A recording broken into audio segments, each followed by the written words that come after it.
Assalamualaikum warahmatullahi wabarakatuh. Perkenalkan, saya Sri Rizky Dwi Aksari. Kali ini saya akan membahas mengenai materi pembelajaran akuntansi pemerintahan. Nah, sebelum kita lebih lanjut lagi membahas tentang akuntansi pemerintahan, kita harus lebih tahu dulu nih, apa sih sebenarnya akuntansi itu? Akuntansi adalah proses mengidentifikasi, mengklasifikasi, mengolah, serta menyajikan data informasi untuk pihak-pihak yang berkepentingan. Sedangkan akuntansi pemerintahan adalah bidang akuntansi yang menyediakan data informasi keuangan pemerintah untuk pihak-pihak yang berkepentingan. Lalu berbicara tentang akuntansi pemerintahan, pasti yang kita teringat adalah tentang uang, keuangan negara. Apa sebenarnya keuangan negara itu? Menurut Undang-Undang Nomor 17 Tahun 2003, keuangan negara adalah semua hak dan kewajiban negara yang dapat dinilai dengan uang, serta segala sesuatu baik berupa uang atau barang yang dapat dijadikan milik negara berhubung dengan pelaksanaan hak dan kewajiban tersebut. Dalam membuat laporan keuangan di akuntansi pemerintahan, pastinya harus sesuai dengan standar akuntansi pemerintahan, atau dengan kata lain sering kita sebut dengan SAP. Dalam membuat laporan keuangan, terdapat 2 SAP yang digunakan, yaitu standar akuntansi pemerintahan berbasis kas dan juga standar akuntansi pemerintahan berbasis akrual.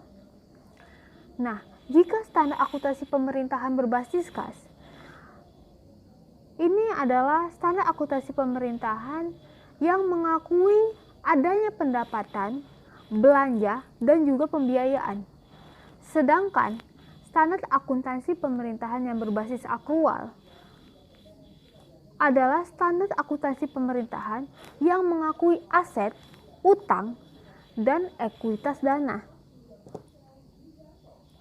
Ada juga yang namanya standar akuntansi pemerintahan berbasis kas menuju akrual. Apa maksudnya? Nah, standar ini pastinya mengakui pendapatan, belanja, dan juga pembiayaan berbasis kas, serta aset, hutang, dan juga ekuitas dana berbasis akrual. Dalam hal ini, melakukan pencatatan dengan cara menggunakan basis kas pada periode pelaksanaan anggaran, atau dengan kata lain, pendapatan diakui saat kas diterima ke kas negara dan belanja diakui saat kas dikeluarkan dari kas negara, yang menghasilkan penyusunan laporan realisasi anggaran atau LRA dan laporan arus kas atau LAK berbasis kas,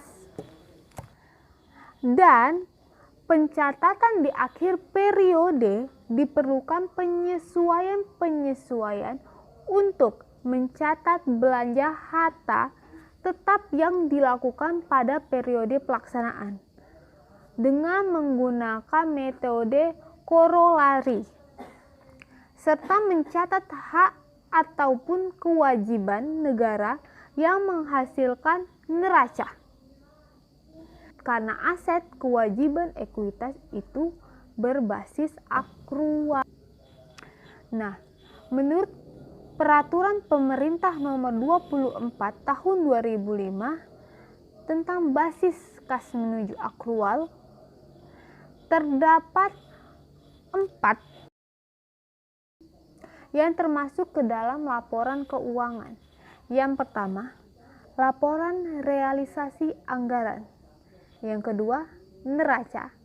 Yang ketiga, laporan arus kas. Dan yang keempat, catatan atas laporan keuangan. Kemudian, menurut Peraturan Pemerintah Nomor 71 Tahun 2010 tentang basis akrual, terdapat 7 yang termasuk ke dalam laporan keuangan, pembuatan laporan keuangan. Yang pertama, laporan realisasi anggaran. Yang kedua, laporan perubahan saldo anggaran lebih. Yang ketiga, neraca. Yang keempat, laporan arus kas. Yang kelima, laporan operasional.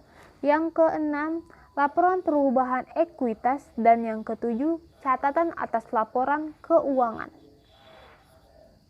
Laporan realisasi anggaran menyajikan ikhtisar sumber, alokasi, dan pemakaian sumber daya keuangan yang dikelola oleh pemerintah pusat atau daerah dengan menggambarkan perbandingan antara anggaran dan realisasinya dalam satu periode pelaporan. Terdiri dari pendapatan, laporan realisasi anggaran, belanja, transfer, dan pembiayaan. Laporan perubahan saldo anggaran lebih. Laporan ini menyajikan informasi kenaikan atau penurunan saldo anggaran lebih tahun pelaporan dibandingkan dengan tahun sebelumnya. Kemudian neraca. Neraca menggambarkan posisi keuangan suatu entitas pelaporan mengenai aset, kewajiban, dan ekuitas pada tanggal tertentu.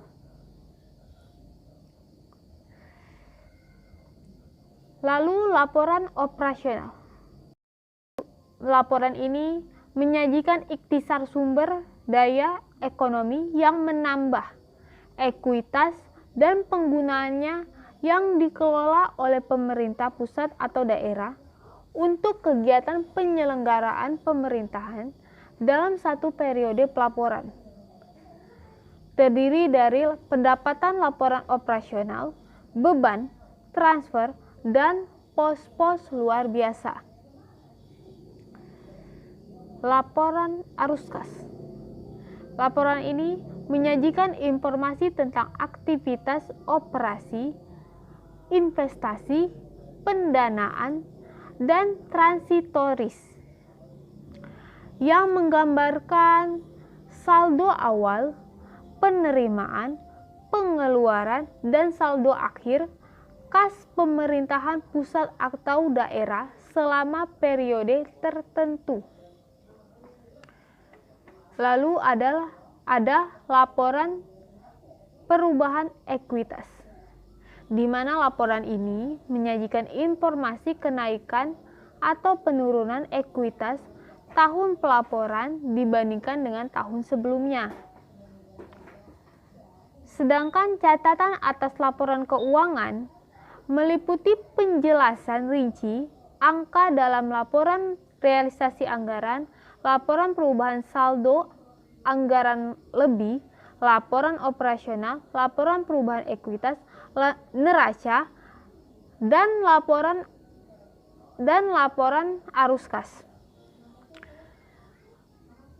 Dan juga tentang kebijakan akuntansi yang dipergunakan oleh entitas pelaporan dan informasi lain yang harus diungkap di dalam standar akuntansi pemerintahan, serta ungkapan untuk menghasilkan penyajian laporan keuangan secara wajar. Kenapa tidak ada laporan laba rugi?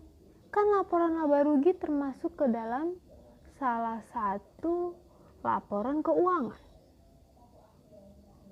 Karena akuntansi pemerintahan itu bersifat nirlaba atau tidak mengambil keuntungan. Oleh karena itu, instansi pemerintahan tidak menggunakan laporan laba rugi. Dan juga laporan keuangan pemerintahan bersifat PABU. PABU adalah prinsip akuntansi berlaku umum. PABU ini memiliki makna bahwa laporan keuangan suatu perusahaan dapat dimengerti oleh siapapun dengan latar belakang apapun. PABU mencakup konvensi, aturan, dan prosedur yang diperlukan untuk merumuskan praktik akuntansi yang berlaku umum pada saat tertentu. Dalam akuntansi pemerintahan, persediaan merupakan aset berwujud pemerintah yang berbentuk perlengkapan untuk kegiatan pemerintah, barang yang digunakan untuk proses produksi, barang-barang yang dijual atau diserahkan dalam rangka pelayanan masyarakat. Seperti yang kita ketahui bahwa di akuntansi pemerintahan tidak ada yang namanya laporan laba rugi. Oleh karena itu, karakteristik pemerintahan adalah bahwa sumber daya ekonominya dikelola tidak untuk tujuan mencari laba, melainkan untuk meningkatkan kesejahteraan masyarakat melalui pelayanan. Persediaan di entitas pemerintahan mencakup barang atau perlengkapan yang dibeli dan disimpan untuk digunakan, barang yang digunakan dalam proses produksi, barang yang disimpan untuk tujuan cadangan strategis, dan barang yang disimpan untuk dijual atau diserahkan kepada masyarakat dalam rangka kegiatan pemerintahan. Pencatatan persediaan terbagi menjadi dua sistem, yaitu sistem prefektual dan sistem periodik. Pencatatan persediaan dengan sistem prefektual memberikan informasi tentang jumlah persediaan secara lebih up-to-date, di mana saldo pada akun persediaan di akhir periode mencerminkan jumlah persediaan akhir, jumlah barang persediaan yang dijual diakui sebagai beban pada periode diakuinya pendapatan atas penjualan, dan beban atas penjualan persediaan tersebut. Dengan begitu dapatlah diketahui harga pokok penjualannya. Kemudian di sistem periodik, persediaan dicatat pada akun pembelian. Nilai persediaan akhir diperoleh dari hasil perhitungan fisik di lapangan tiap akhir periode. Nilai beban atas penjualan persediaan harus dihitung setelah nilai persediaan akhir diperoleh. Ada beberapa metode persediaan. Yang pertama, FIFO, yaitu first in first out. Kemudian LIFO atau last in first out, dan juga average. Persediaan harus dilaporkan dalam neraca secara periodik yang menjadi nilai persediaan akhir. IPSAS 12 mengatur bahwa persediaan organisasi sektor publik dan entitas pemerintahan diukur menggunakan nilai terendah antara cost dan net realizable value atau NRV. Pengukuran persediaan di entitas pemerintahan juga dijelaskan dalam PSAP nomor 5, di mana biaya perolehan apabila diperoleh dengan pembelian, biaya standar apabila diperoleh dengan memproduksi sendiri, dan nilai wajar apabila diperoleh dengan cara lainnya seperti donasi atau rampasan. Demikian yang dapat saya sampaikan. Lebih dan kurangnya saya mohon maaf. Assalamualaikum warahmatullahi wabarakatuh.